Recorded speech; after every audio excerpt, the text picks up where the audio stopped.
할렐루야. 오늘은 이사야서 40장 28절에서 31절에 있는 말씀을 통하여 무기력증에서 탈출하라 라는 제목으로 말씀을 나누기를 원합니다.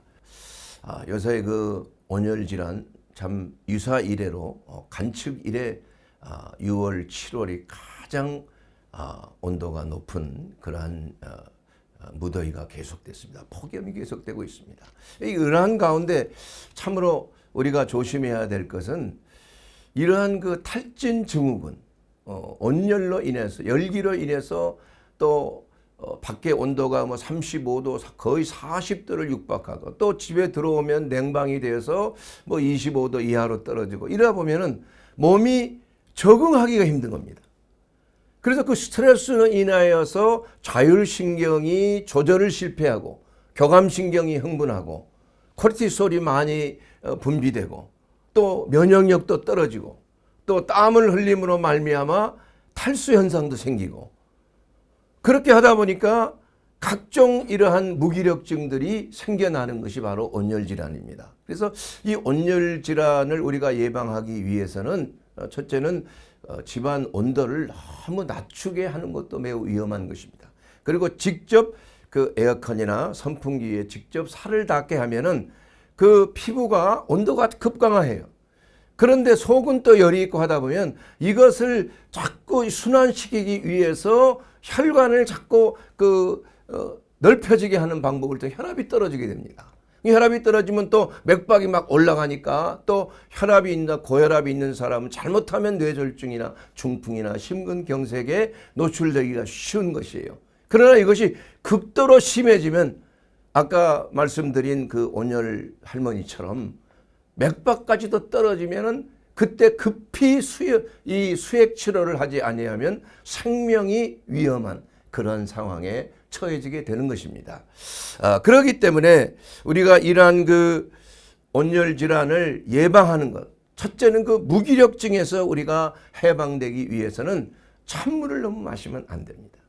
되도록이면 따뜻한 물, 또 국물도 좀 된장국이나 이러한 따뜻한 수프를 또 마셔서 체온을 유지하는데 매우 중요하게 생각을 해야 됩니다. 그리고 가벼운 스트레칭이나 요가나 뭐 이런 마사지, 배꼽 주변을 이렇게 살살 마사지해서 그 장의 또 이러한 움직임이나 이런 것이 원활하게 정상으로 데려올 수 있도록 또 배가 차가우면은 장이 말이에요 설산하기가 쉽잖아요. 이런 것들을 예방하는 차원에서 이러한 다양한 충분한 수면 섭취 또 수면 취하고 또 휴식도 취하고 따뜻한 물과 따뜻한 밥을 너무 뭐 이열치열이란 말이 그렇게 나쁜 게 아닙니다. 그래서 더울 때 그 삼계탕 먹는 이유가 바로 이 온열 질환 냉방병을 예방하기 위한 아주 좋은 우리 선조들의 지혜가 되지 않았나 뭐 이런 생각을 해봅니다. 물론 무기력증이라는 것은 뭐 꼭 온열 질환에만 있는 것이 아니죠. 뭐 거기에 뭐 갑상선 질환이라든지 기능 저하증이라든지 또 고혈압이나 당뇨나 뭐 여러 가지 이러한 그 만성 질환자들도 무기력증에 아주 숨겨진 이러한 당뇨 이런 것이 무기력증으로 시작될 수가 있는 것입니다. 또한 뭐 악성 질환에 이르기까지 이러한 힘이 빠지는 증상은 그만큼 에너지가 많이 소비된다는 것을 말하고 있는 것이기 때문에 특별히 이러한 만성 질환이 있는 분들은 온열 질환에 노출되지 아니하도록 충분한 휴식과 또 방안 온도도 너무 적당하게 너무 춥게 유지하지 아니하고 되도록이면 외출을 삼가하는 것이 좋은 방법이라고 생각이 됩니다. 그리고 또한 무기력증에는 꼭 몸에 대한 육체적인 무기력증만이 있는 것이 아닙니다. 바로 우리가 정신적인 무기력증, 의욕상실, 하고자 싶은 어떠한 그 의지적인 이러한 욕구 이러한 것들이 사라지는 거예요. 이것을 보고 사실 우울증이라고 합니다. 우울증이라는 것은 기분이 이게 좀 축 처진 것만이 우울증이 아니에요. 우울증이라는 것은 그 우리의 뇌 속에 세로토닌이나 호르몬 이런 것들이 탈진돼서 더 이상 너무 많이 분비되다 보니까 이것이 잘 흡수가 안 되는 경우에 우울증이 생기는 경우가 있어요. 그리고 도파민, 바로 생기 호르몬이라고 하는 도파민이 또 탈진돼서 생기는 경우도 있고, 그래서 이러한 것들은 대체적으로 갑작스런 스트레스가 과중됐다거나 대인관계에서의 스트레스, 또 어떠한 그 일을 너무 과로하다가 보면 또 과중한 스트레스, 이런 것으로 인하여서 우리가 견딜 수 있는 그 신경의 그러한 한계가 브레이크다운 된다고, 바로 깨지는 겁니다. 1포인트라고 항복점이라고 하는 것에 마치 벽돌을 계속 이렇게 가중을 하다가 보면은 어느 순간에 팡 깨질 수가 있어요.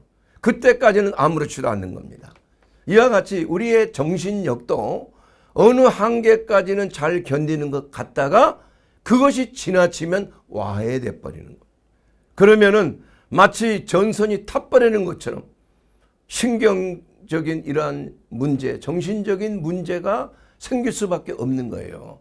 사실 육체적인 무기력함, 여러 가지 온열질환도 있고 만성질환도 있고 또 악성질환도 있고 또 정신적인 무기력함이란 것들은 또 정신적인 조율이 실패해서 정상적인 사고가 안 되는 겁니다.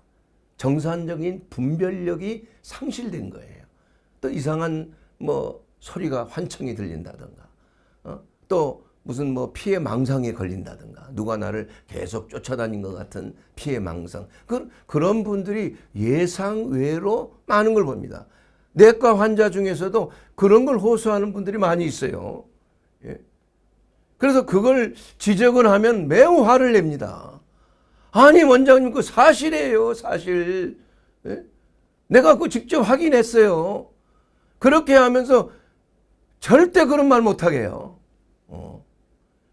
그러나 사실을 보면 그게 안타까운 거예요. 그걸 스스로 인식을 하고 낫기를 바라서 바른 진단이 필요한 것인데 이러지 못하기 때문에 정말 이 무기력감으로 인해서 생기는 여러 가지 참 육체적, 정신적, 그리고 영적인 이러한 무기력까지 우리는 조심스럽게 또 정확하게 진단을 해야 하는 것입니다.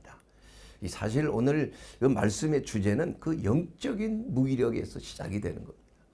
사실은 모든 병은 성경적으로 보게 되면, 의학적으로, 저는 전문 의사로서 의학을 참 소화기내과 간 질환에 대해서 참 독일 본대학에서 학위를 하고 여러 가지 그 참 훈련을 받은 사람이지만, 사실은 현대의학의 한계가 뭐냐 하면은 병에 대한 정확한 원인을 아직 모르는 거예요. 자, 그래서 뭐 여러 가지 스트레스가 원인이다. 맞습니다. 여러분, 그 스트레스, 정신적인 스트레스요. 대인관계 스트레스, 또 물질적인 스트레스, 그 환경에 노출이 돼서 또 몸에 해로운 음식들을 섭취하는 것, 오염된 공기를 마시는 것, 이런 것들이 물리적이고 화학적인 스트레스예요. 그리고 생물학적인 스트레스예요. 균에 오염된 것을 만졌다든지 아니면 바이러스에 노출됐다든지 감염이 됐다든지, 이게 바로 생물학적인 스트레스예요. 그래서 병의 원인은 스트레스다 이겁니다. 그런데 그럼 그 스트레스가 왜 생기느냐? 이 근원을 모르는 겁니다. 근원을. 그래서 감염이 되면 그냥 항생제 치료하지. 그러나 그 항생제 치료하면 몸의 문제는 해결될 수는 있어요. 그러나 그 똑같이 식사를 했는데 어떤 사람은 식중독에 걸리고 어떤 사람은 안 되는 겁니다. 코로나 바이러스에 감염된 사람하고 같이 똑같이 식사를 했는데 어떤 사람은 괜찮고 어떤 사람은 걸리는 거예요. 심지어는 생명이 위협되는 그러한 경우도 생기는 것입니다.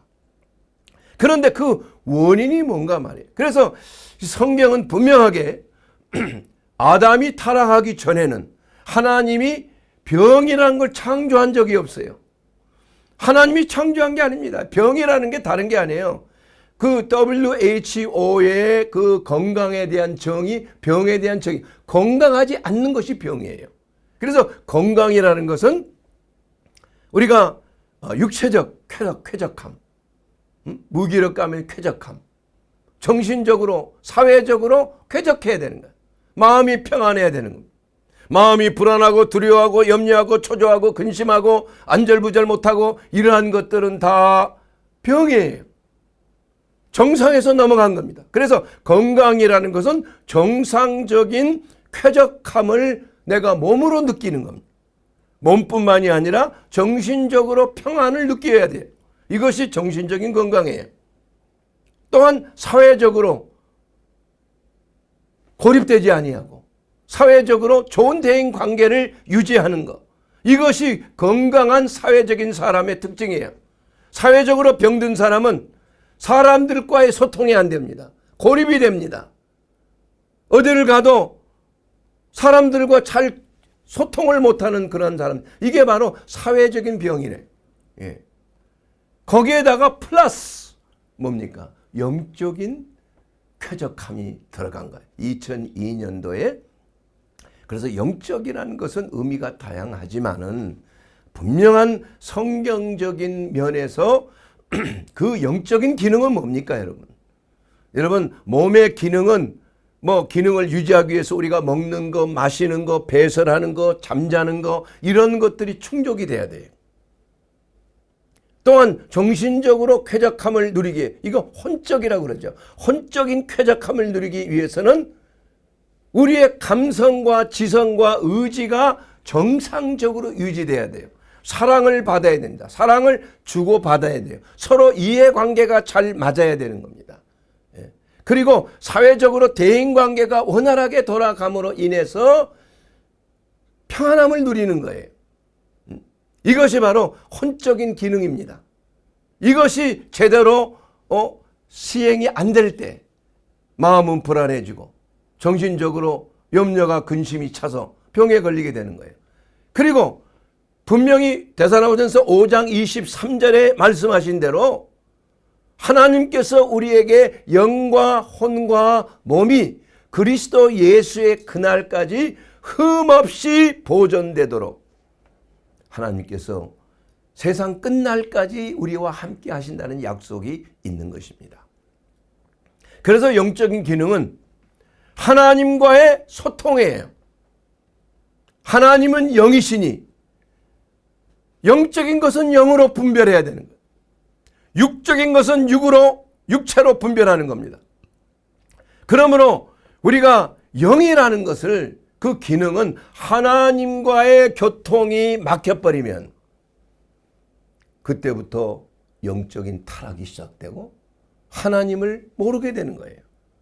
이것이 바로 인간의 비극이 시작된 거 아닙니까? 근데 그 비극의 시작은 뭐 때문에 그랬어요?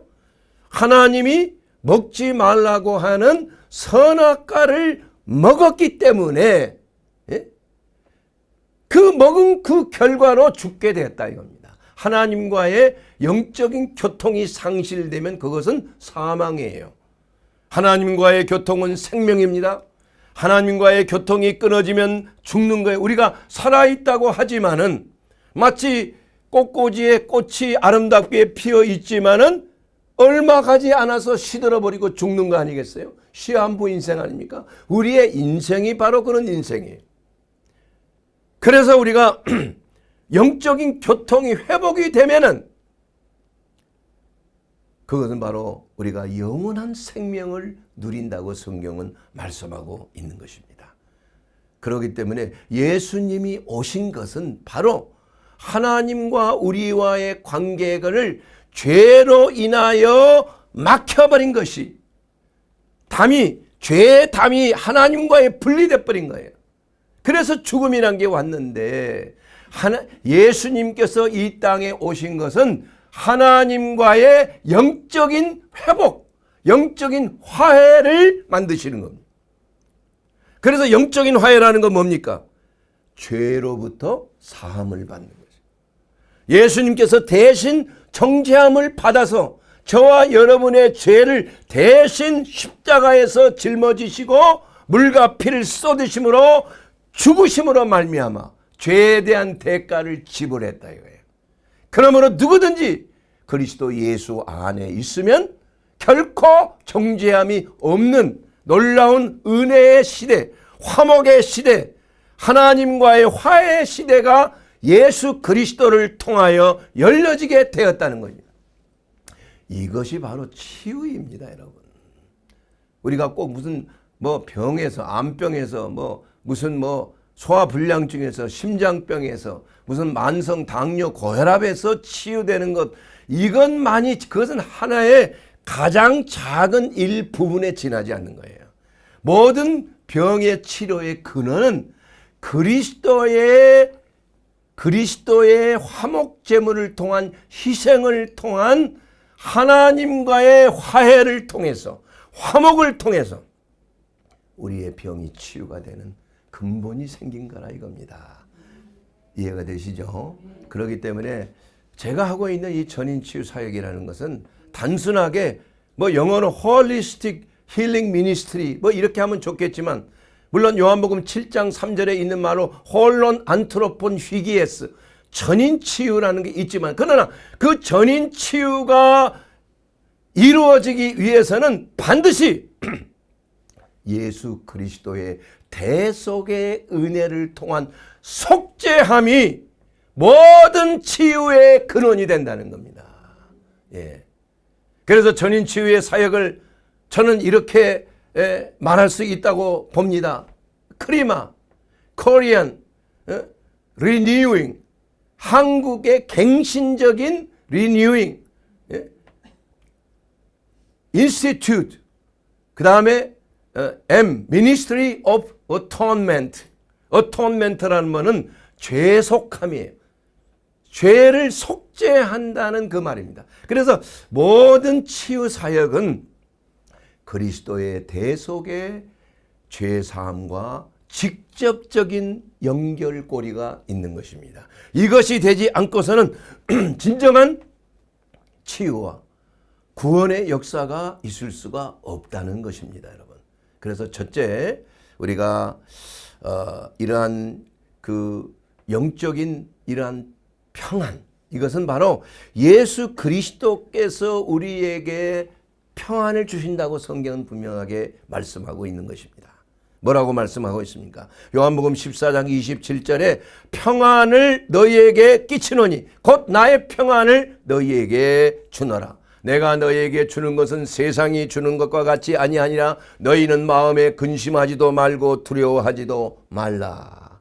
바로 예수님께서 우리에게 평안을 주셨다는 건 뭘 말합니까? 이것은 세상의 평안하고는 다른 거 아닙니까?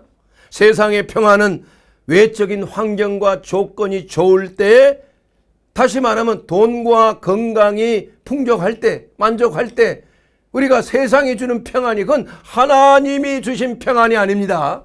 왜냐하면 돈이 떨어져 보세요. 금방 불안이 오는 겁니다. 이건 세상의 평안이에요. 건강 상해 보세요. 금방 불안해하고 초조해하고 염려해야 합니다. 두려워합니다. 이것은 하나님이 주신 평안이 아니에요. 그래서 돈을 사랑하면 안 되는 것입니다. 또한 건강도 절대적으로 건강을 추구하는 게 목표가 되겠지만은 주님의 몸된 성전이, 그러나 육체적으로 건강했다고 해서 여러분 그것이 하나님이 주신 평안이라고 말하면 안 되는 것이에요. 왜냐하면 우리는 늙고 노쇠하고 언젠가는 병들어서 육체는 떠나게끔 돼 있다 이겁니다. 이것이 하나님의 뜻이에요. 한 번 죽는 것은 하나님이 정하신 것이에요. 그리고 그 후에는 심판이 있다고 분명히 말씀하고 있는 것입니다. 그래서 우리가 세상에 주는 평안은 일시적인 것이요, 외적인 것이요, 환경적인 것이요, 물질적인 것이요, 눈에 보이는 것입니다. 그러나 하나님께서 주시는 평안은 내적인 평안이에요. 하나님과의 관계 속에서 오는 평안입니다, 여러분. 그 평안은 아무리 돈이 없고 아무리 건강이 상하고 아무리 사람에게 인정함을 받지 못할지라도 하나님이 우리 안에서 하나님과의 관계가 바로 되게 되면은 그 평안은 결코 소멸되지 않습니다. 그래서 세상이 주는 물질적인 평안과는 전혀 관계가 없는 것이에요. 이것이 바로 하박국 선지자가 늘 여호와는 나의 힘이시라고 그랬어요. 뭐 포도나무에 열매가 없고 무화과나무에 소출이 없고 말이야. 외양간에 소나 양이 없고 말이야. 이럴지라도 내가 여호와를 인하여 기뻐한다고 그랬어요. 이것이 바로 내적인 기쁨이요 내적인 평안이에요. 여호와는 나의 힘이시라. 나의 발을 사슴의 발과 같게 하사 나로 나의 높은 곳에 다니게 하시리로다.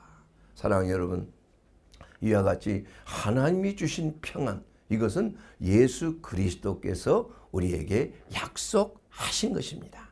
그러므로 우리가 이 진정한 이러한 평안을 상실하게 되면은 영적인 무기력에 노출되는 것입니다. 영적인 무기력이라는 것은 뭐 피곤한 게 아닙니다, 여러분. 오해하지 마. 육체적인 미교는 피곤한 거예요.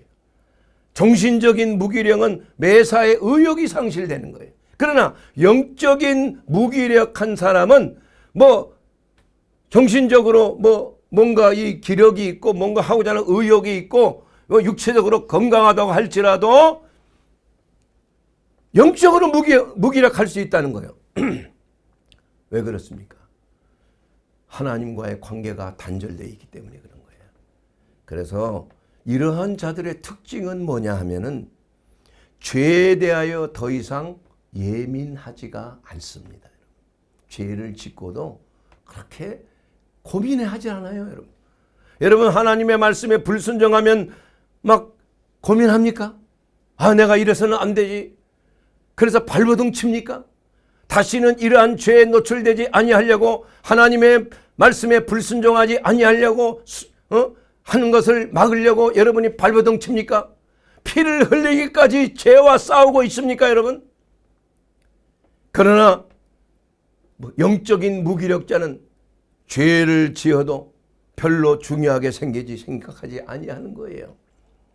에베소 4장 25절 말씀에 그런즉 거짓을 버리고 각각 그 이웃과 더불어 참된 것을 말하라.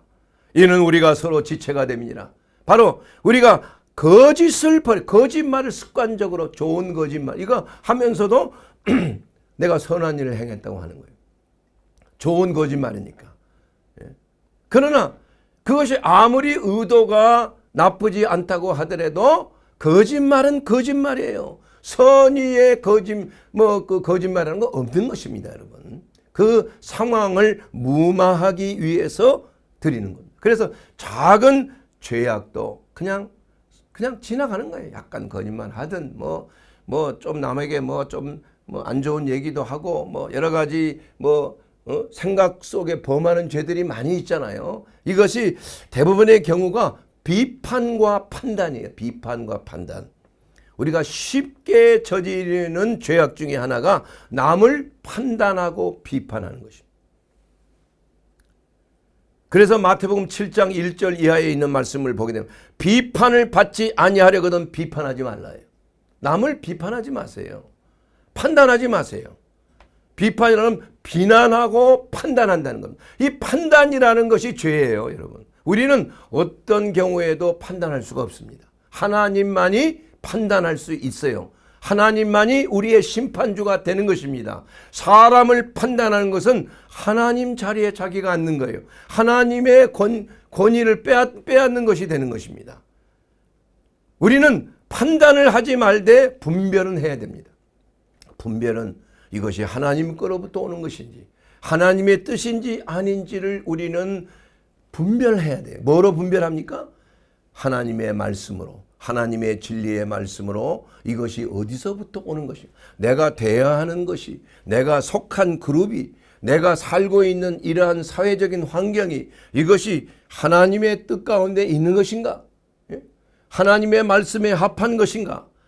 우리의 정치적인 모든 이러한 체제라든지 이런 것들이 하나님이 기뻐하시는 체제 안에 있는 것인가? 이런 것들을 우리가 잘 분별할 줄 알아야 된다. 그래서 판단하는 죄를 범해서는 안 되는 것입니다. 분별이라는 것은 남을 판단하지 않기 위해서 스스로 자기를 삼가하는 거예요. 이것은 내가 개입하면 안 되는 일이다. 이것은 내가 정의를 위해서 싸워야 될 일이다. 이런 걸 분별하는 겁니다. 그래서 여러분 어떤 일이 있더라도 예수님께서 분명히 마태복음 7장 3절에 말씀하듯이 어찌하여 형제의 눈 속에 있는 티는 보고 내 눈 속에 있는 들보는 깨닫지 못하느냐. 외식하는 자여, 내 눈에 있는 들보를 먼저 빼고 그 후에야 형제의 눈의 속에서 티를 빼낼 수가 있다는 것입니다. 그러므로 우리가 쉽게 저지르는 그러한 죄악 중에 하나가 남을 판단하는 것. 저 사람은 이런 사람, 저 사람은 악한 사람이야. 저 사람은 이러한 문제가 있는 사람이야. 저 사람은 마땅히 이 정죄를 받아야 될 사람이야. 이렇게 남을 정죄하고 비판하고 판단하는 것은 하나님의 일을 자기가 하는 것이라. 이것은 철저하게 우리가 배제해야 하는 것입니다. 또한 세 번째로 우리가 영적 무기력에 빠진 사람의 특징은 음란한 생각과 행동입니다. 사실 이 죄악은 너무나 우리 사회에 쉽게 노출될 수가 있는 것입니다. 인터넷이나 미디어를 통해서 스마트폰을 통해서 그걸 키기만 하면 알게 모르게 이런 것들이 자꾸 이게 마치 그냥 충격처럼 임펄스야. 그냥 주입식이야, 주입식. 우리가 책을 볼 때는 책이 우리를 주입하지 않습니다. 우리는 우리의 이성을 통하여 책을 이해하고 분별할 수가 있어요. 그러나 영상은 그냥 강압적이에요. 바로 들어오는 거예요. 중독을 일으킵니다. 선정적이에요. 폭력적입니다. 그 사람을 사로잡아서 뇌에 그냥 각인시켜버리는 거예요. 그렇게 함으로 인해서 그것이 한 번, 두 번 전기 충격과 같은 충격을 받게 되면은 그 사람이 중독이 되는 겁니다. 그래서 영상의 게임 중독뿐만이 아니라 포르노 중독, 음란 중독, 이러한 자들이 엄청나게 많습니다. 그리고 오염이 되는 거예요. 요새 그런 것이 TV에도 무슨 브로맨스니 뭐니 하면서 말이야. 그 동성애에 대한 끼리 서로 사랑하고 이런 것들이 보편화되고 있어요. 참으로 놀라운 일입니다. 하나님께서 가증스럽게 여기는 것이. 우리가 물론 동성애자에 대해서 그 사람의 인권을 존중하는 건 맞습니다. 그 사람도 주님 앞에 나와야 될 사람이기 때문에. 그러나 사람은 받아들이되 죄는 우리가 멀리해야 되는 거 아니에요. 이것이 분별돼야 되는 거 아니겠습니까? 사람을 받아들이기 위해서 그 죄까지도 그냥 적당하게 그냥 얼버무리면서 그 죄에 대해서 예민하지 않는다면 그것은 본인도 오염이 될 수가 있는 겁니다. 상상외로 이러한 것들이 너무나 우리 주위에 많이 오염이 되는 겁니다. 우리가 조심해야 돼요. 그러한 것에 빠져 있다면 우리는 철저하게 이걸 배제해야 되고 싸워서 이겨야 되는 것입니다. 하나님께 의뢰해야 됩니다. 기도해야 됩니다. 하나님, 제가 이것에 연약합니다. 주님, 나를 해방시켜 주시옵소서. 이런 거. 그래서 스마트폰도 그냥 잠잘 때는 딴 데도 놓고 시간도 딱 정해놓고 하는 게 좋아요. 그냥 계속 보고 있으면 세상의 창이 그냥 막 물밀듯이 내 안으로 들어오는 거예요. 이게 완전히 좀 이런 말 하기는 마귀통이에요. 마귀통. 예. 물론 스마트폰을 통해서 우리가 성경 말씀도 듣고 다 좋은 점도 있지만 그런 것보다는 더 우리가 세속에 보암직하고 먹음직하고 보기에 탐스러운 것에 우리가 노출되기가 쉽고 강압적으로 주입되기가 쉽다. 왜냐하면 이것이 우리의 본성이기 때문인 것입니다. 우리가 이런 것들을 본성적으로 추구하는 아담의 타락한 본성이 우리 안에 들어있기 때문에 이렇게 될 수가 있는 것입니다. 그렇기 때문에 우리가 믿는 자들은 조심해야 돼요. 그리고 또한 말로 짓는 죄, 이거 너무나 흔하게 우리가 죄를 지을 수 있어요. 영적 무기력한 사람의 특징이에요. 험담과 욕설, 과장된 말들, 언어를 통해 반복적으로. 요사이 보면 너무나 욕하는 사람들이 많아졌어요. 끄떡하면 욕이에요, 그냥. 그것도 입에 담지 못할 욕이에요. 이게 너무나 정치적으로 어렵고 너무나 극렬하게 분열돼가지고 그냥 극도로 서로가 미워하고 이런 것이 극단화되기 때문에 그런 거예요. 그래서 어떤 면에서는 이러한 그 스마트폰 통해서 유튜브를 통해서 참 이걸 분별은 해야 되겠지만은 우리가 절제하는 것이 필요하다는 거, 절제하는 것이. 예. 이 말을 그래서 성경 말씀에도 그 험한 말, 욕설되는 말, 덕이 되지 않는 말은 입 밖에도 내지 말라 그랬어. 좀 분노가 있을지라도 그걸 습관적으로 이게 뱉다 보면 끄떡하면 그냥 욕설이 나올 수가 있어요. 물론 예수님도 분노할 때 독사의 새끼 같은 이런 분노를 표출한 적이 있어요.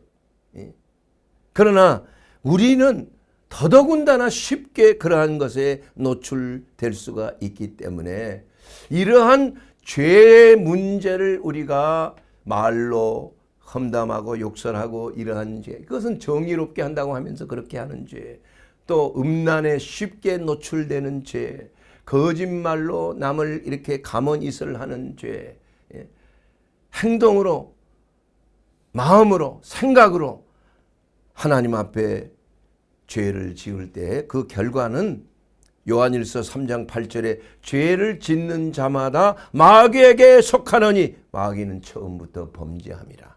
하나님의 아들이 나타나신 것은 마귀의 일을 멸하라 하심이라.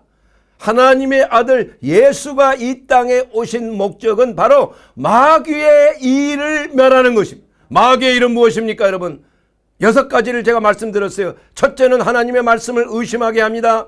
그 다음에는 하나님을 거역하게 합니다. 그 다음에는 성도들을 분열시킵니다. 그 다음에는 탐심을 가지게 합니다. 그 다음에는 두려움 속에 사로잡히게 합니다. 그 다음에는 죽음을 가져오는 거예요. 6가지. 마귀가 하는 일이 바로 그 일입니다, 여러분. 이것을 예수님께서 오셔서 의심을 믿음으로, 거부하는, 거역하는 것을 순종으로, 탐심을 자기 만족으로, 자기 만족, 스스로 만족하는 것이죠. 하나님이 주신 걸 만족하는 것이에요. 탐심을 자기 만족으로 모든 것에 자족하는 그러한 자세를 가지고 두려움 가운데 우리는 평안, 그리스도의 평안을, 너희는 근심하지도 말고 두려워하지도 말라. 내 평안을 너에게 주노라. 그리고 우리는 사망의 권세에서 그리스도 예수 안에서 나를 믿는 자는 죽어도 살고 살아서 나를 믿는 자는 영원히 죽지 아니하리라. 이것을 너희가 믿느냐. 아멘. 이것을 믿을 때 우리는 마귀의 일이 우리 가운데 범접지를 못하는 것입니다. 사랑하는 여러분, 그렇기 때문에 영적인 무기력증에서 우리가 해방되기 위해서는 첫째는 회개입니다. 여러분. 죄에 대한 것을 우리가 인식하고 진심으로 통회하고 자복하는 것입니다. 인정을 해야 돼요. 내가 죄악된 삶을 살고 있다. 이것이 뭐 거짓말이든 뭐 남을 욕설을 하든 뭐 험담을 하든 남을 비판하고 판단하는 것들을 또 생각으로 음욕을 품어서 말이야 그 간음한 죄든 이러한 여러 가지 모양의 작고 큰 죄들을 우리는 끊임없이 범할 수 있는 것에 노출되어 있다는 것입니다. 이것을 인정해야 됩니다. 그래서 우리가 매일 저녁 기도 시간에 회개 시간을 가지는 게 바로 그것입니다. 여러분, 만일 우리가 죄가 없다고 말하면 스스로 속이고 그 진리가 우리 속에 있지 아니하다고 했습니다. 요한일서 1장 8절에 나와 있는 것입니다. 그러나 만일 우리가 우리의 죄를 자백하면 그는 미쁘시고 의로우사 우리의 죄를 사하시며 우리를 모든 불의에서 깨끗하게 하실 것이라. 이렇게 말씀하신 것입니다. 그러므로 첫째는 하나님의 말씀 안에 잘못된 것들은 우리가 철저하게 회개할 때 영적 무기력에서 해방이 되는, 회복이 되는 것입니다. 둘째는 하나님이 주신 말씀으로 우리의 무기력한 영혼에 불을 붙여야 되는 거야. 불을 붙여.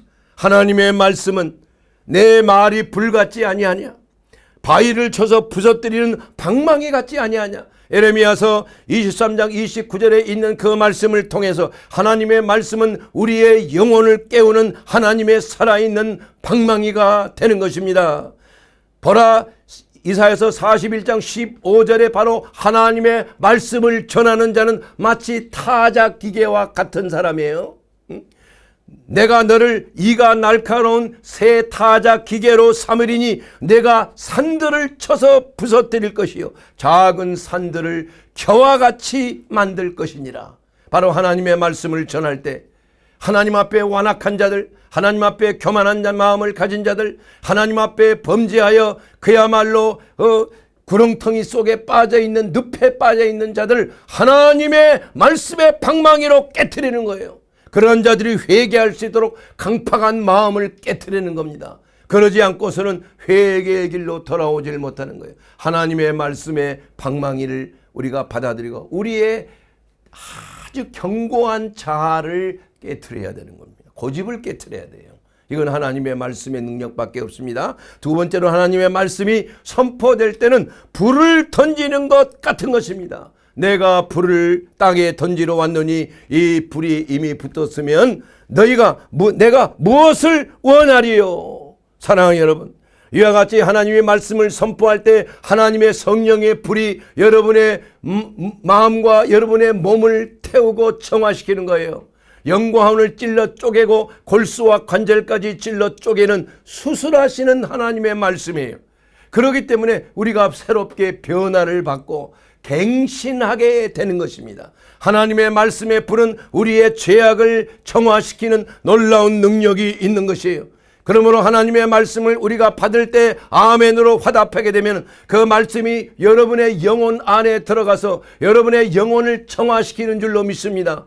회개의 길로 들어서게 하실 줄로 믿습니다. 왜냐하면 말씀의 불이 여러분의 모든 우리의 죄악과 허물을 다 백길백하에 드러나게 하기 때문인 것입니다. 그러므로 여러분 항상 하나님의 말씀의 방망이와 말씀의 불로 우리의 영혼을 정화하고 우리의 높은 교만과 고집을 부셔버리는 놀라운 영적 무기력에서 우리가 해방되는 놀라운 은혜를 얻게 되기를 주의 이름으로 축원합니다. 마지막으로 여러분, 영적 무기에서 해방되는 길은 그리스도 예수 안에 거하는 것입니다. 나는 포도나무요 너희는 가지라. 저가 내 안에 그가 내 안에 내가 그 안에 거하면 사람이 열매를 많이 맺나니 나를 떠나서는 너희가 아무것도 할 수 없습니다. 사랑하는 여러분, 우리가 예수님을 떠나서 할 것은 아무것도 없습니다. 하나님이 기뻐하시는 성령의 열매를 맺는 것은 우리가 그리스도 안에 있어야 되는 거예요. 그리스도와 접합해야 되는 것입니다. 우리의 목자 되시는 예수님은 우리에게 그 영혼을 소생시키시는 목자입니다. 여호와 로이의 하나님. 그래서 예수 그리스도와 같이 동행하게 되면은 우리를 푸른 초장으로 쉴 만한 물가로 인도해서 우리의 영혼을 소생시키시고 의의 길로 인도하시는구나. 시편 23편에 나와 있는 하나님의 말씀이 되는 것입니다. 그리고 그리스도와 동행하는 예수 안에 거하면 우리는 예수님과 함께 멍에를 같이 하게 되는 것입니다. 내 멍에는 가볍고 쉽다 그랬어요. 수고하고 무거운 짐진 자들아 다 내게로 오라. 내가 너희를 쉬게 하리라. 쉬게 하는 방법은 예수님의 멍에를 매는 것입니다. 여러분, 예수님은 우리를 이렇게 막 노예화시켜서 멍에를 끌고 이리야 하면서 채찍질하는 분이 아니에요. 예수님의 멍에는 같이 매는 멍에입니다. 어미소가 어린 소와 함께 같이 매서 그저 얹어서 따라가기만 하면은 밭이 갈려지고 우리의 모든 앞날이 예수님께서 우리와 함께 동행하여서 우리가 해야 될 모든 어려운 수고하고 무거운 짐을 다 짊어지시고 해결해 주시는 줄로 믿습니다. 이것이 바로 그리스도 예수 안에서 우리가 누릴 수 있는 주님의 안식이요 하나님의 주시는 놀라운 특권입니다. 사랑하는 여러분 혹시 육체적으로 정신적으로 무기력하고 있습니까? 우리 하나님이 인도하시는, 우리의 목자 되신 예수 그리스도께서 인도하시는 푸른 초장으로 쉴 만한 물가로 인도하심을 받게 될 것입니다. 그것은 바로 안전한 곳이요, 우리 하나님께서 우리를 푸른 초장에 뉘우심으로 우리의 영혼을 소생시키시는 놀라운 은혜의 시간이 되는 것입니다. 그렇기 때문에 영적 무기력을 해결하는 유일한 길은 예수 그리스도 안에 거하는 것입니다. 예수님의 멍에를 매는 것입니다. 이것이야말로 우리가 누릴 수 있는 쉼을 없는 특권입니다. 예수님은 나는 온유하고 겸손하니 나로부터 배우라고 말씀하셨습니다. 그리스도와 함께, 우리 주님과 함께 멍에를 매는 놀라운 특권을 누리시지 않겠습니까?